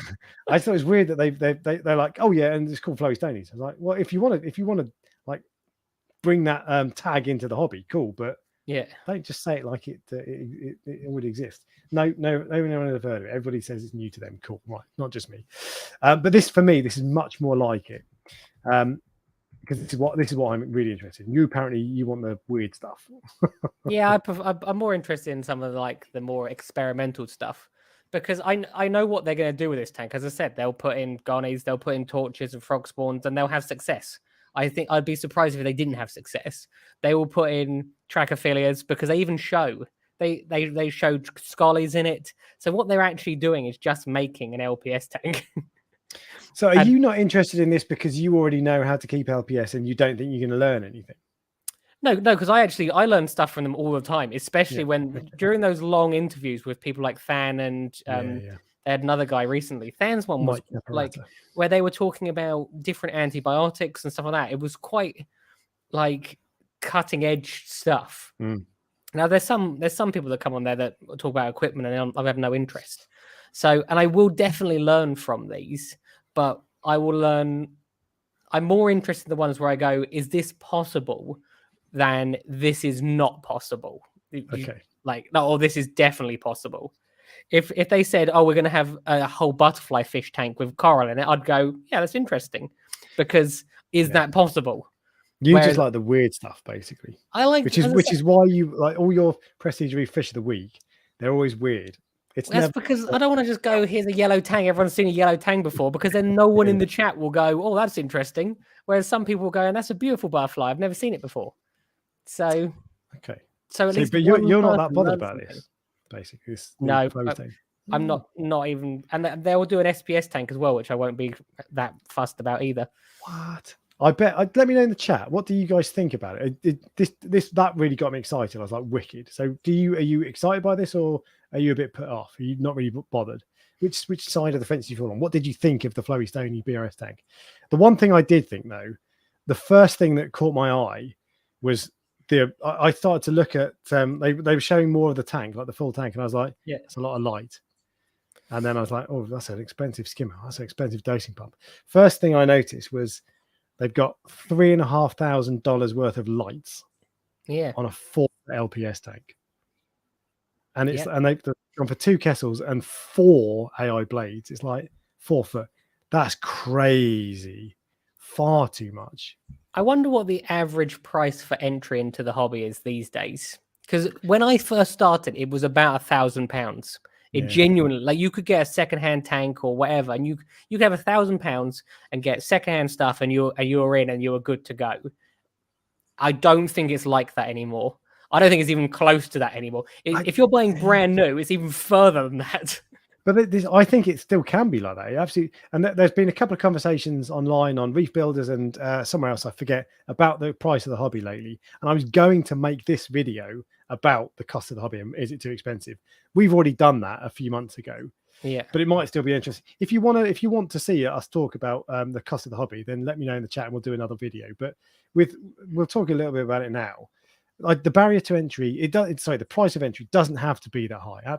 You don't need to spend $3,500 on lights for a 4 LPS tank. You can spend 500 quid. Yeah. Or less than that if you went secondhand.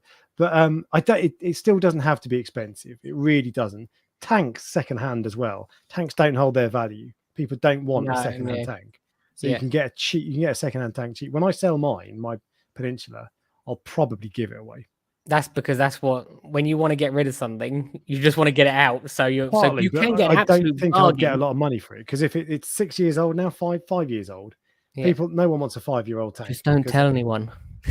No, it's not like anyone watches your channel, so it's fine. Exactly. But so I noticed there were $3,500 worth of lights, and at that point I was like, I'm going to tot it up.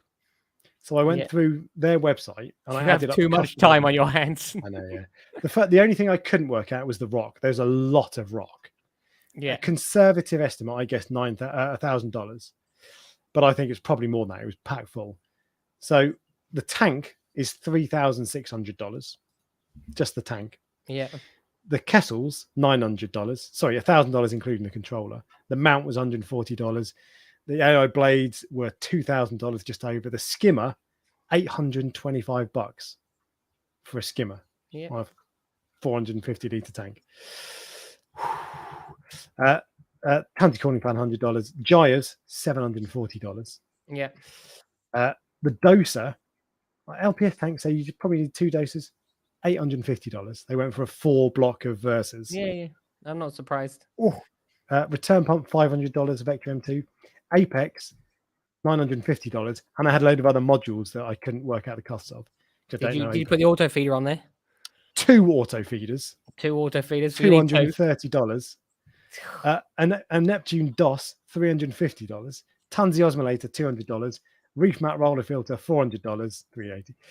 Refugium light, $450 for a Fujifilm light Wow. that they're going to get rid of after a while. Ozone, $280. UV, $360. Heaters, $225. Now, obviously, they are trying to sell this stuff, so I understand why they're doing that. But if that's the average tank, well, I don't understand that's the average tank, but that's what people might think that they need. Then that is a huge price for entry. Total price, and this is just day one. Just day one. That you've not bought a lid, fish, anything. Yeah, $14,570. yeah, 15 grand, and that it would be equivalent. It'd be about 15 grand in the UK as well. Yeah, 15,000 euros roughly. That is insane. And Oh, the thing with this is, like BRS are going to do that. They're going to make. They might as well. It's all free to them more or less. So they might as well do that, and they want it to look the best. Part of the reason they want it to look the best and use all the best possible equipment is because they want to sell stuff. But also they want it to be like the halo effect. If they set something up that looks incredible, you want to aspire to it. Yeah.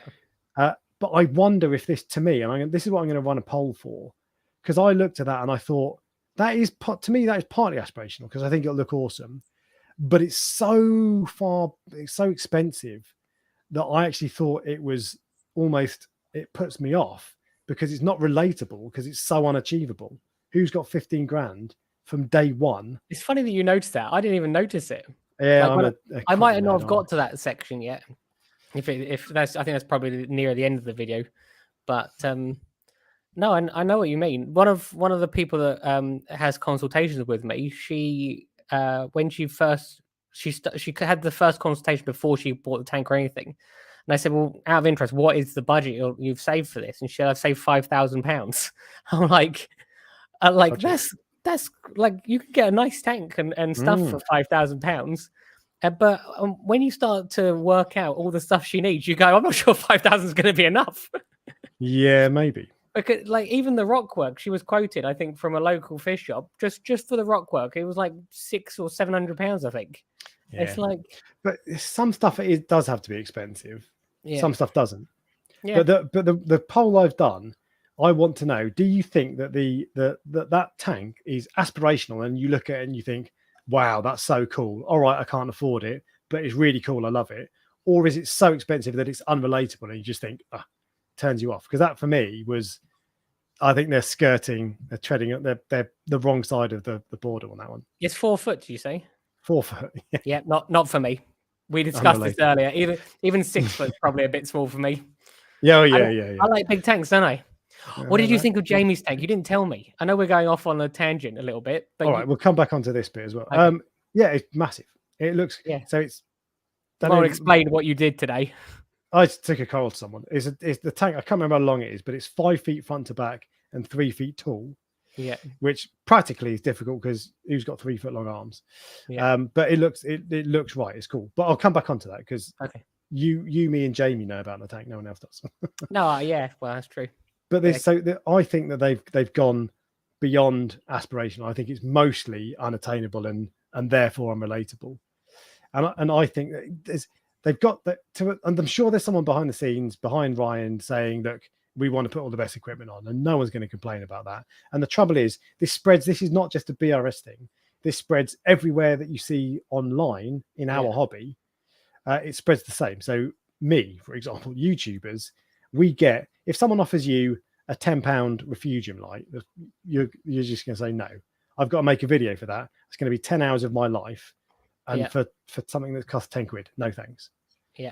Whereas if someone sends you a 6 foot Waterbox tank that costs $5,000, you're going to be like, happy days. Yeah. I'll make a video for that. I mean, so there's, and because it's not like we have full-time YouTubers or whatever, you're always going to get that. The tank behind me, the Cade, I did have a Fluval Evo that was a nice budget one that I wanted to set up so I could show you could do it cheap. Yeah. A few hundred quid maybe. That tank alone was 1,200 quid. Yeah. But it was free. And if you offer me a tank like that, awesome tank, I'm going to take it. Or bigger. Say bigger. More bigger. But that's the problem. So it's not just BRS. Everywhere online ends up with the really fancy stuff. Yeah. And we need people. If there was someone who's called themselves the budget reefer or something and set up a YouTube channel, you need someone who's passionate about that. I'm not passionate. So even if I wasn't getting free stuff, I wouldn't want to do it on a budget. But there are people who do. and I'd love more of that. But all you get at the moment otherwise is the best stuff. Best. Yeah. Innovative I'd be costs. interested to know how, I'm not sure how to word this. You might be able to explain it better than me. How much easier your life is by having the more expensive stuff. So, like, you see, there's a time cost as Yeah. opposed to a financial cost if you do it the other way. So, for example, you could manually dose every day, but there's chances are that there'll be some days you'll forget, and there'll be some days where manual dosing is a terrible idea. Yeah, but it's cheaper than buying a doser. So how much easier does all this expensive stuff make the hobby? That's an extreme example because manual dosing versus buying a second-hand doser for 50 quid is a no-brainer. Yeah. But if you're going to say, do I need to buy something that tests phosphate for 600 quid? Yeah. Or alkalinity for 800 quid? Or a Mastertronic that does a few things for 1200 quid? Yeah. You don't need that at all. Absolutely not. You don't need any of it. You can just get a normal test kit, little calcium one, little Salifert one for 15 quid. Does the same job. Yeah.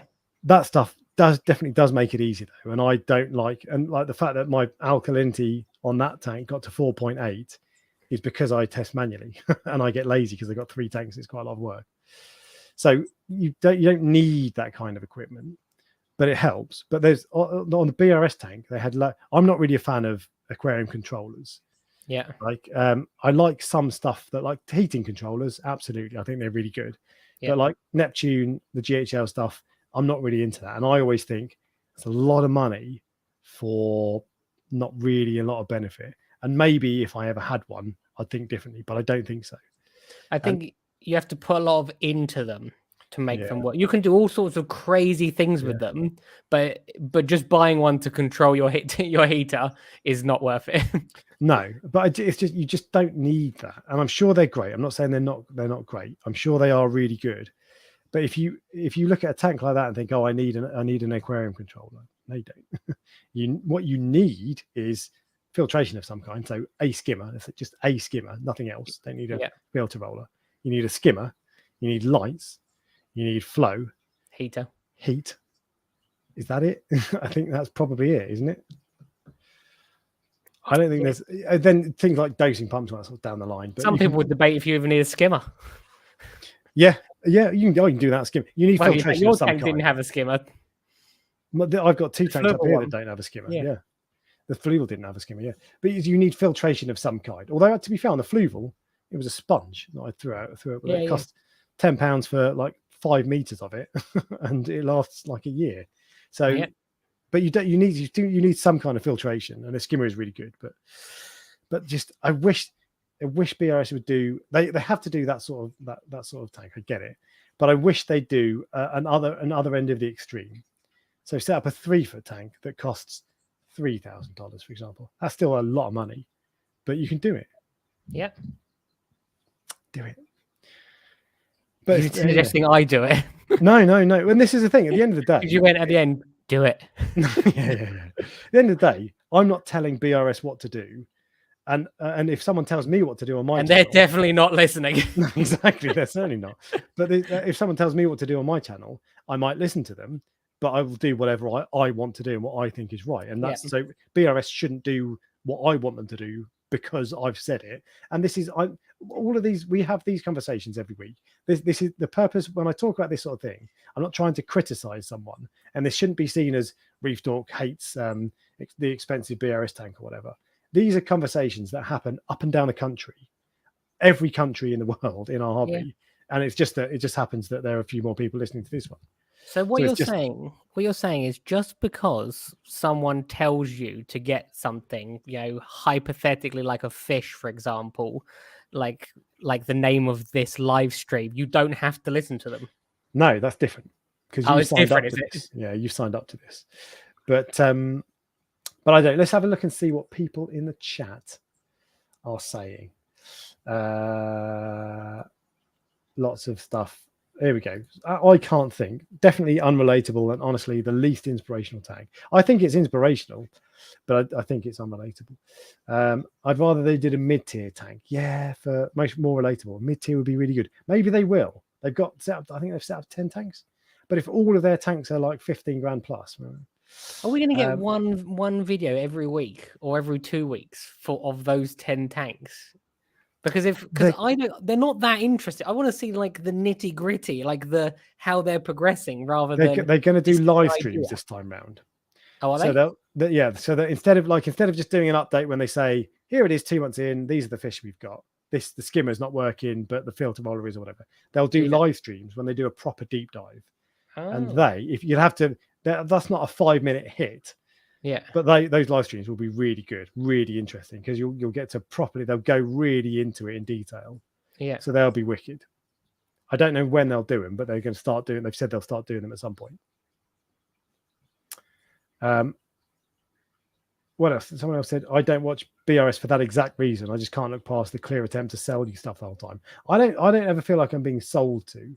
That's obviously part of it, especially setting up a tank like that. But it doesn't come across as a sales channel to me. Do you know what I will say to that comment? Then you are missing out on some of the most valuable information in the hobby. Yeah. They have like experts for whether they're worldwide corals or than or people that have run aquariums. They have they learned that adding copepods, all the experiments that they did, like they can sell as much to me as they want, as far as I'm concerned, because in those videos, whether they're subliminally selling to me or not, I am getting very, very valuable information, which I cannot get anywhere else. And it is backed up with data that goes, this is the reason that we believe this, rather than I saw on a forum and someone said that if you add this magical powder, it will make my acros grow faster. Whereas they go, look, this is the acro we weighed. This is how much food we put in. Here's all the control tank where we did nothing. Here's the tank where we did stuff too. Yeah. Yes, it is incredibly valuable, that information. So it, like, without coming across the wrong way, it's not a great way of looking at it. Just ignore the fact. If you watch a BRS video and you find yourself you just can't bear watching it because of that, that's fine. It's up to you. But I'm completely with you. I've said a number of times before, BRS I think is the best thing to happen to this hobby. Yeah. Not only are they extremely informational, and like you say, crucially, there are loads of people out there who are really knowledgeable about the hobby, and they'll say, "Hey, this is good. I think you should do this," and they never back it. You never see what their results are. BRS show you their homework, and they show you when they go wrong, when they cock it up, and when it doesn't work. That's not bad. Yeah. And on top of that, they're enjoyable videos. They're entertaining. Yeah, they're high quality. And, yeah. I think that they have like paved the way with regards to advancements in how we, over the last 15 years, of how we perceive our reef tanks. We now see them as totally different to how we would have seen them before. So, well done. Well done, BRS. Well done, BRS. Yeah, well done. A little pat on the head. There you go. Some dickhead in Sussex says, well I'm done. assuming that's you're referring to yourself. Well, I'm not in Sussex. So. I know. I realised that. I was like, damn it.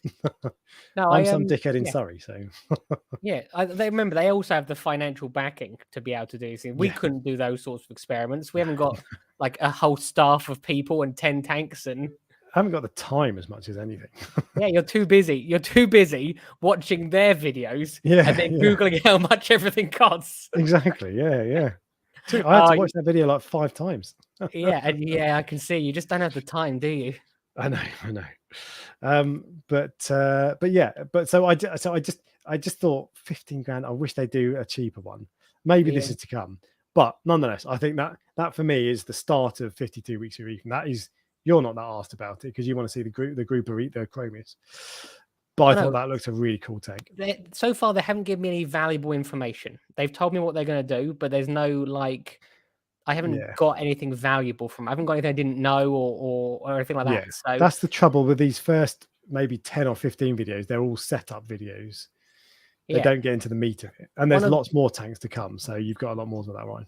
One of their best video series was the bacterial biome one, for me anyway. That was the most boring series for other people, probably, but I found it genuinely interesting because I learned so much from it.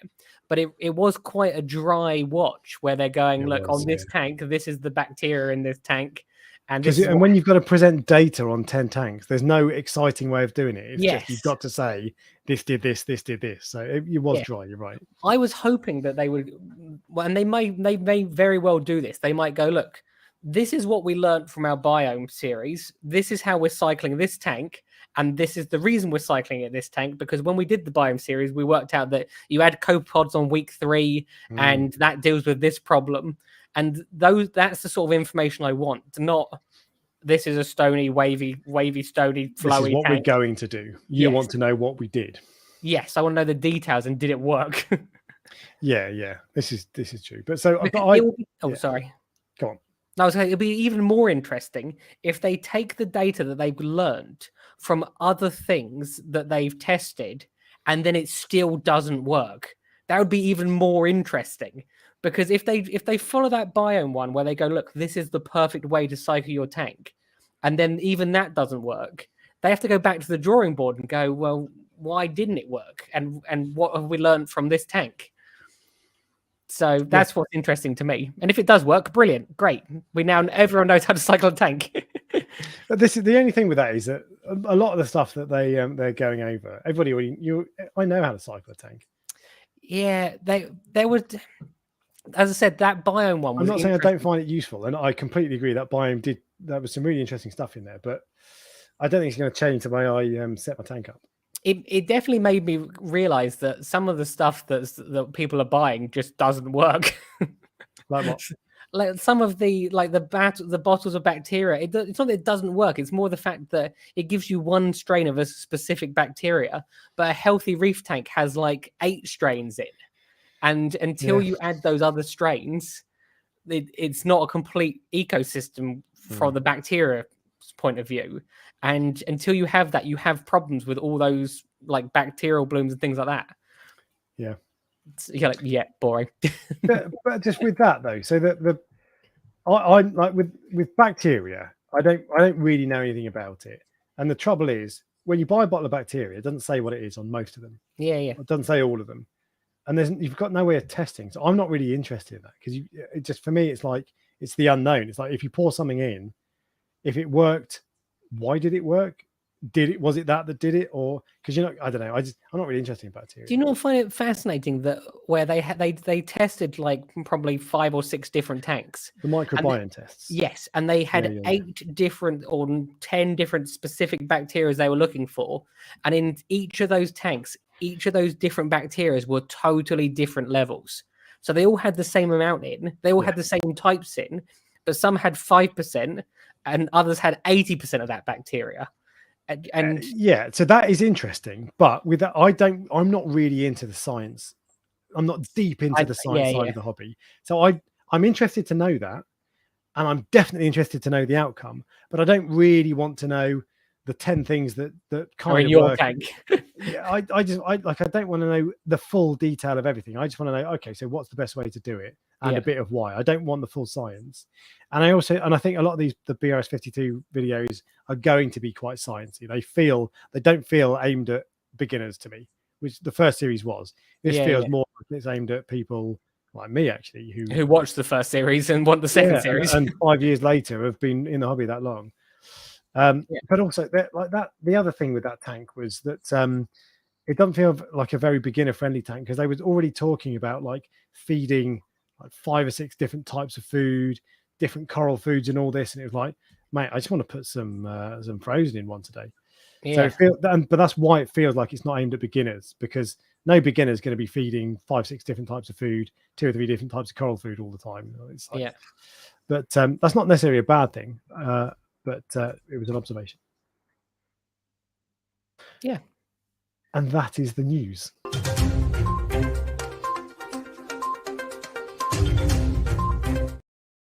And we're probably going to keep talking about the BRS 52 weeks of Reefing, because it's a big deal in the hobby. I better start watching the whole episode then. But it's a big deal because they put a lot of money into it. They put a lot of effort into it, a lot of thought into it. Yeah.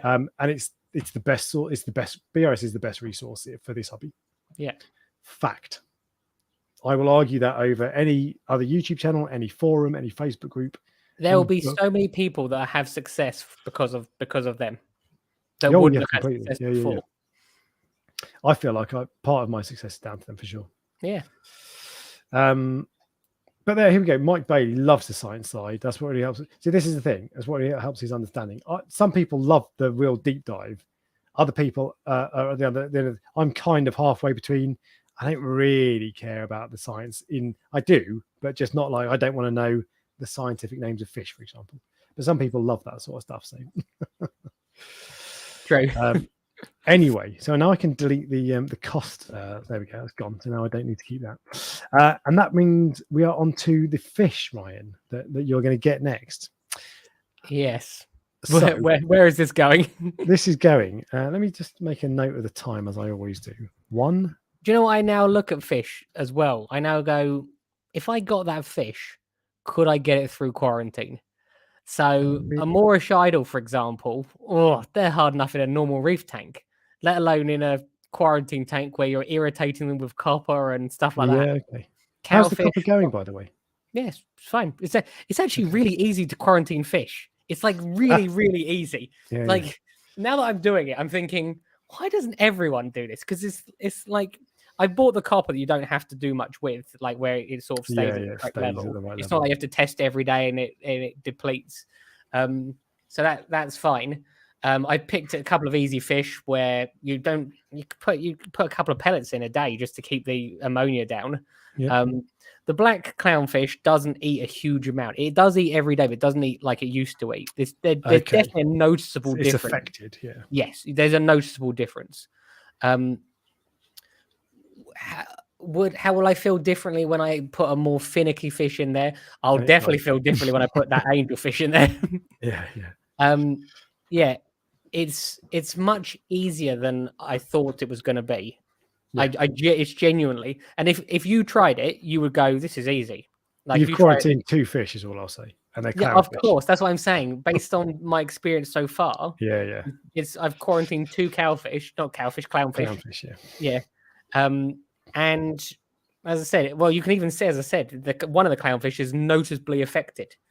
So imagine if that was something which, like a copperban, which are known for not eating, or like an angelfish, which are known to not particularly like copper that much.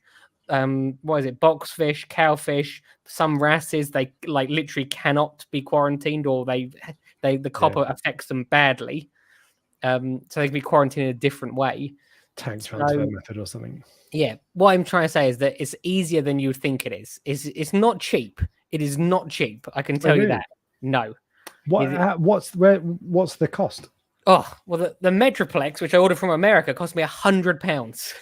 Is that the copper? Bloody hell. No, the Metroplex is for other things like Brooknair and things like that, which you just feed them every 2 days. The copper, I think, cost me like £35 for a bottle that's like this, or £40 for a bottle like this. Obviously you need new heater and pump and things like that. Yeah. But you can get all that secondhand and quite cheap. Yeah, you can, and it's fine.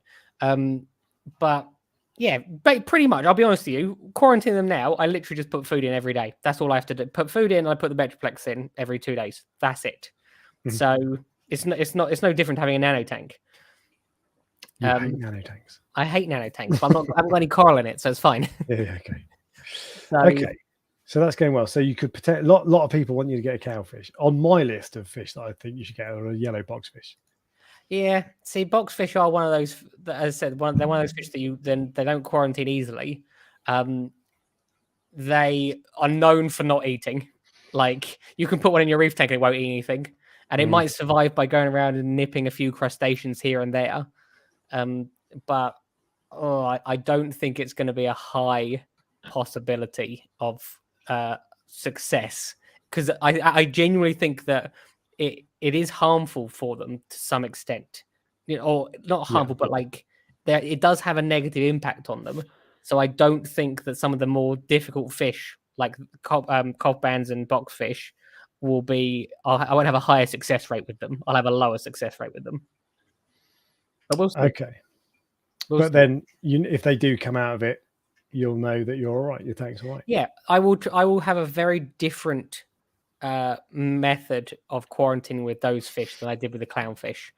I will raise up the copper slowly, or if they can have copper. As I said, not every fish has copper. I don't know every fish that can and can't have it, but I will do my research before buying it. Okay, so I'm going to read through the other fish that I've got on my list, and then I'm going to go through the Prestige Reef Dork Show Facebook page. Okay, suggestions, and then we'll look at the chat as well. So, Harlequin tuskfish. No. Oh, you want one of those though? I want one, and I like the look of them, but no. Why not? Just need a reason. They're a bit. I don't know. They look odd compared to other fish. I think because they're like this big, chunky, like square. It looks like a fish you'd eat rather than a fish you'd keep. Yes. Yeah. So I'm gonna say definite no for that one. Ooh, definitely no. And the yellow boxfish is a maybe. Yellow boxfish is a maybe, but probably not. Look. Don't get me wrong. I had one for years, and it was my favorite fish, and I absolutely loved it. So I put it on there. Yeah. Okay. So interesting. I would say that's probably 70% yes. If I wasn't quarantined, it would be a 90% yes. Excellent. So that's going to happen. But they are known for carrying parasites. Right. Okay. So you'd have to do tank transfer or you'd have to. Observation. Yes. Okay. Good. Oh, interesting. A group of Springer's damsels. No. What? What do you mean no? No. Not interested at all. No, do you know what Springer's damsel is? Yep. I'm just gonna double check it's the one I think it is, but they're the blue ones, aren't they? Yeah, all blue. Yeah, I've got them already. I've literally got them. I thought you liked them. Yeah, they're all right, but they're not. I actually had one in the water box, and when I put it in there, I was like, meh. Yeah, but that's because you've only got one. The point of these, you could have a group of 7. No. And they'd look cool. No. No, not for me. All right. Lost that one. Achilles tang. If I could get it through quarantine and it was nice and peaceful and everything, I absolutely would have one. I've never had like no. I would say that's got a higher chance than a Springer's damsel going in there. The fact that they're now like crazy prices. How much is an Achilles tang? I don't even know. I'm sure there was one in the fish shop the other day for £650. Oh, bloody hell. I remember when they were 180 and I went, I'm not buying that for 180. Yeah, there's Abyss Aquatics, which they're fairly reasonably priced, I think. Last time this was in stock, it was between 500 and 685. Yeah, so spicy. That's a fish which is very high risk. Like if you're going to get a black tang, they're a much lower risk than a Achilles tang. So you see what I mean? I don't want to have a high risk fish which costs me that much money. Especially if it's going to be aggressive. Yeah, aggressive or anything. Aggressive parasites. I know someone who's got. In fact, I knew 2 people who've got them, and they did quarantine them properly, and they don't have any issues at all. And they're great fish, and they've had them for years. There you go. So it can be done. It's just, do I want to be the one that risks £650? Yeah. Okay. The next one on my list, there was a zebra samia tang you haven't had. I think that was the black tang. Is that right? The black tang, yeah. And have you got one? No, you didn't get it. No, I've never had a black tang. That's the only one I've never had. So that's the other one on my list. Is that I would get a black tang, yes. That's a yes. I would, yeah. Cool. So black tang. I'm writing these down. I'm basically creating a list of for the fish to get. Cool. All right. Well, let's go through the list from the Prestige Reef Dork Show Facebook page, and then we'll come on to the chat as well. Number 1, whale shark, obviously. Yeah, of course. Moorish idol. We've covered that. I'd be tempted. Paracentropaigi multifasciata. It's the multi-bar angel. Yeah. I know. I remember. Yeah. Do they interest you? I love them. If I was going to get an angelfish, they wouldn't be the ones I'd get. Yeah, there's another one who's got a scientific name. I'm not even going to try. I don't know what it is. Midas Blenny. Oh, they're awesome. I've just bought one. Okay. I don't really like blennies. Oh, you don't like blennies? You don't like blennies, and you don't like pistol shrimp and gobies? Yeah, I just have no interest in gobies or blennies. Never had any interest in them. God. Puffer is another suggestion. If I would love a puffer, but I can't get one. So black tang is on there as well. Red-tailed tamarin wrasse. Are you interested in that? No. I like tangs. I think that's what I like. But Captive bred, specifically captive bred gold flake angel. I had one of those, didn't I? That was what was in. That feels like it's yeah. That's a soft spot for me. No, sorry, we'll move on. Usually, look, I might not have a choice this time, but I don't usually buy fish. If I've had a fish before and it's died, I don't usually buy it again. Yeah, it's like you've had your I've had my time with that fish. Generally, that I don't buy it again. It might look. Don't get me wrong. I might change that. I think I lost Pablo probably 6 years ago now, and I've still never tried another one.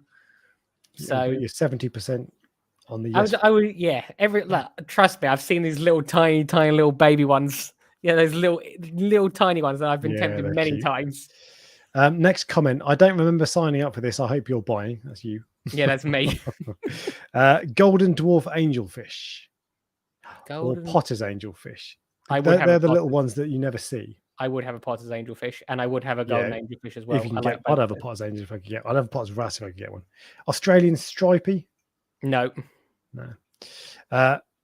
Orbiculate batfish, which I think is the one on the thumbnail. No. Yeah.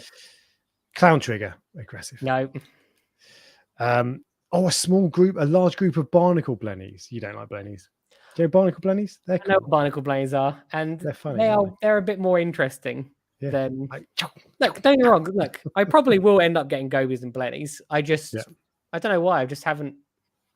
I never had a lid before, so I never was interested in those sorts of fish. Right. Whereas I've got a lid now. Now you've got one. So I can be interested in those sorts of fish. A couple of others that we've had already. Achilles tang, gem tang. You've got a gem tang. No, I lost my gem tang. That's what died in the. Oh, Jamie! I saw one today. It's Jamie's. Yeah, Jamie's. Yeah, sorry. Yeah. Would you say you wouldn't have another one because you've had it? It's Marina's favorite fish, so I would probably get one for that reason. Yes. Well done, Harvey, on the Facebook page. Tomato clown. No. Nah, not interested in that. How about a Timor wrasse? No. Pair of flame angels again. As I said, I like flame angels. So you notice how I'm saying yes to the angelfish again. I'm definitely going back to having loads of angelfish. Angels, yeah. And the last suggestion on there is a China wrasse, which is the same as a. I think don't they have like are they black and white? Half black, blue. Yeah, with blue. Yeah. No, not. The only wrasse I'm really interested in are the ones that sort of like Melanaris because they're so pretty, beautiful fish. The ones that you don't like or understand. I would. No one said regal angel. I am 100% getting a regal angel. Regal angel. I can't think as. We're just coming on to that. Yeah, I would definitely get a regal angel. Okay, so you'll have a regal angel. Mimic filefish? No. Looks like a puffer. No. Yeah. Red face wrasse. Yeah. Not bothered. That's what we did the other day, wasn't it? No. I do. I can't remember. Remember that was my fish of the week. It's like okay. Oh green yeah. with red face. Yeah. Okay, that's not what I was thinking. Lipstick tang. No. Keep everyone in check. No. Okay. I think for this tank, I don't want fish that are like oddly weird sizes compared to other fish. Right. Do you know what I'm trying to get at? Generally, lipstick tanks keep the same. For some reason, I think I actually want small fish. I have a picture, like that Chromis tank. I have a picture in my mind of loads of little small fish swimming around, and then like a couple of big angels. I thought you didn't like small fish. I don't, but for some reason, I've got this thing in my head going, why don't I just put like 50 antis in there and 2 angelfish? Oh, look cool. Yeah.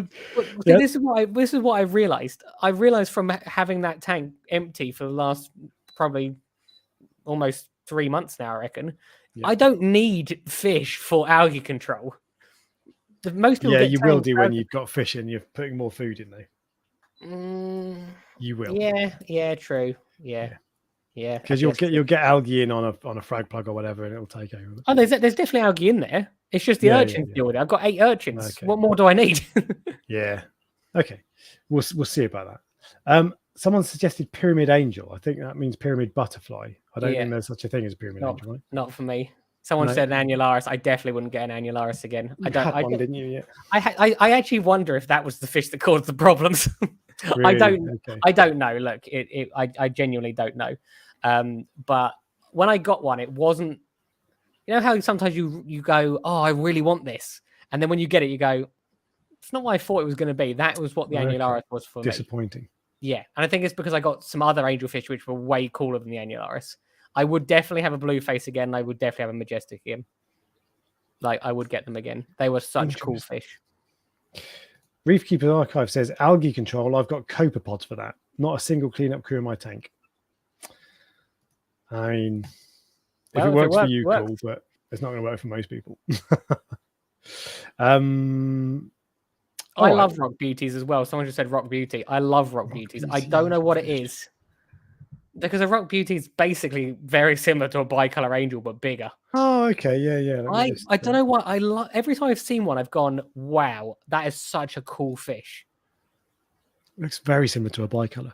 Yeah. Oh, they're usually much bigger and they have like these blue lips. Well, 8 inches. Yeah, that is quite big. Diet, omnivore. Corals. Yeah. See, I'm starting to think. Might just add love an angel, don't you? Yeah. Might add a frog spawn. Might add a couple of hammers in fact, because you saw I've got a few corals in the tank now. Oh right, I see. Yeah. Ooh, Colton Lee has made the best suggestion. That is the worst suggestion. Have a 10-inch sound bed, and then no, that is an awful. I would definitely not have garden eels. They are one of the most awesome for boring fish. What?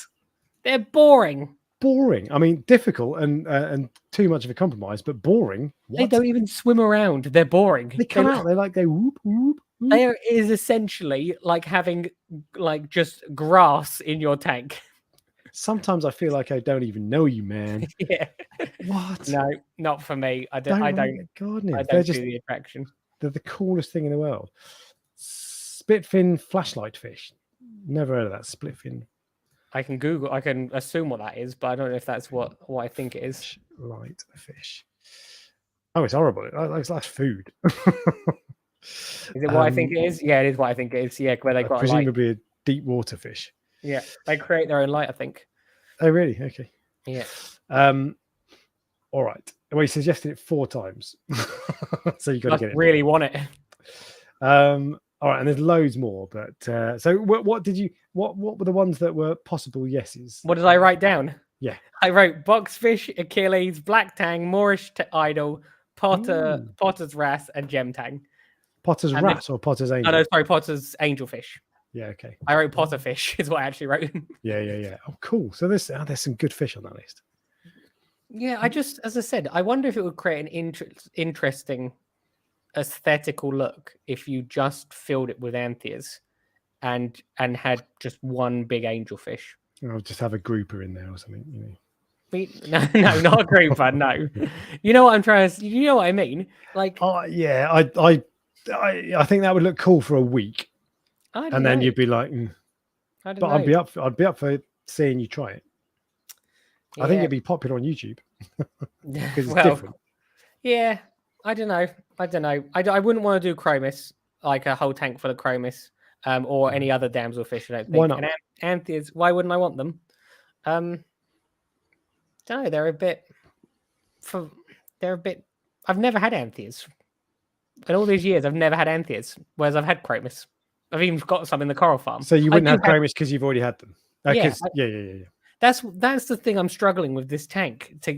I want to find things I haven't had before and haven't tried, or to make it exciting again.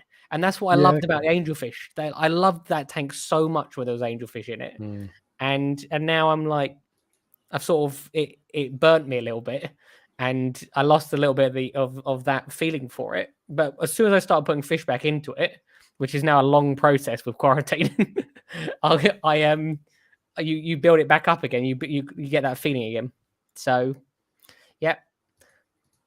Well, okay. Hopefully, as I said, because the fish I'm quarantining are coming from the coral farm. Do I quarantine them for 30 days? I don't know. I've had them in there for ages, and nothing in there's dying. So, well, just something that's just popped into my head.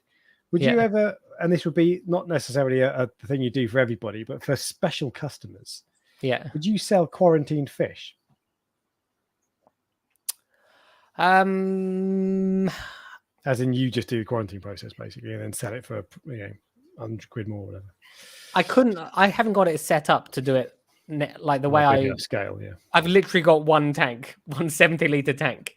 So if it was empty and someone said, "I'll do this and I'll give you a load of money for it," I'd go, "All right then." But it's your risk if it dies, and you see what I mean? Like you're taking someone's hassle and giving them a guarantee, but it's not. I don't think it's not. I couldn't do it on a scale to make it worthwhile. I would need to have a fish rack, and trust me, I've thought many times of putting a fish rack somewhere, but there's just nowhere to put it. Yeah, it would have to go where your tank is. Your water Yeah, box. I know. It literally, because I do have a spare room upstairs, which it doesn't get used for anything, which I could put. But do I want to have a fish tank upstairs with a load of rats? You'd never. If it's not in a room where you're in all the time, you wouldn't pay attention to it. And yeah, I wouldn't look after it. Then again, if people are going to come and buy it, they got to come into my house and go upstairs to have a look at the fish they want. Not and then really they go into the wrong bedroom and see your sex swing, and Yeah, no, my sex swing's in the garden. Oh, I see. Yeah. You saw it today, didn't you? We didn't use it today, just to clarify. Well, on that note. Sometimes there's a time when you go, right, it's time to close. Time to go. Well, is there anything else that you want? Anything else you want to talk about? Any other fish that you wanted to put on your list, or anything else? No, not particularly.